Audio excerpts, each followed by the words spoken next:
I think a testament to good writing. Every scene felt, the stakes were incredibly high. They all felt urgent. They all felt necessary. There wasn't a part that you could take out where the movie would survive without it. And so that I think it was our first sign of, this felt like it always should be this urgent, hopefully.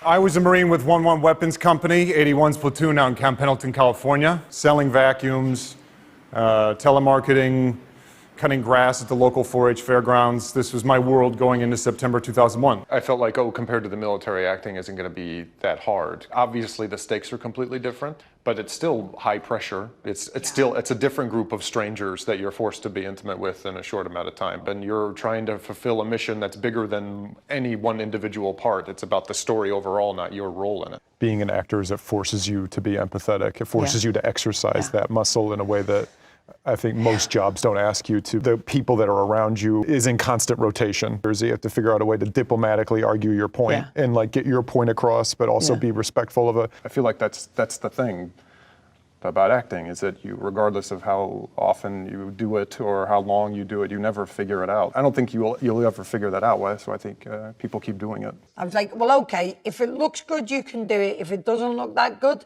I'll be putting the stunt guy in. It has to look good.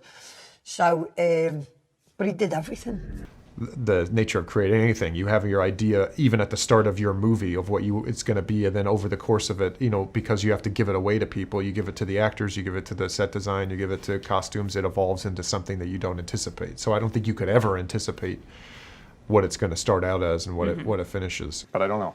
Being more economical, I think I wish I could be. Things that I think I need, I don't, whether it be acting or, life. If you think that you need to, certain things have to be in place for you to do your job, but then actually none of that's true. Where you were using the example earlier of a porthole, having it worked up in your mind and then realize you're getting there, you have no control over any of it, so.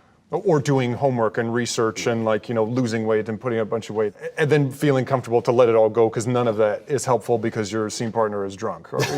He now shares his passion for acting with those still serving. Don't relish the relish. Don't need to embellish. Founding Arts in the Armed Forces, a nonprofit that brings theatrical productions to members of the military. All right. Hey, y'all, thanks for watching.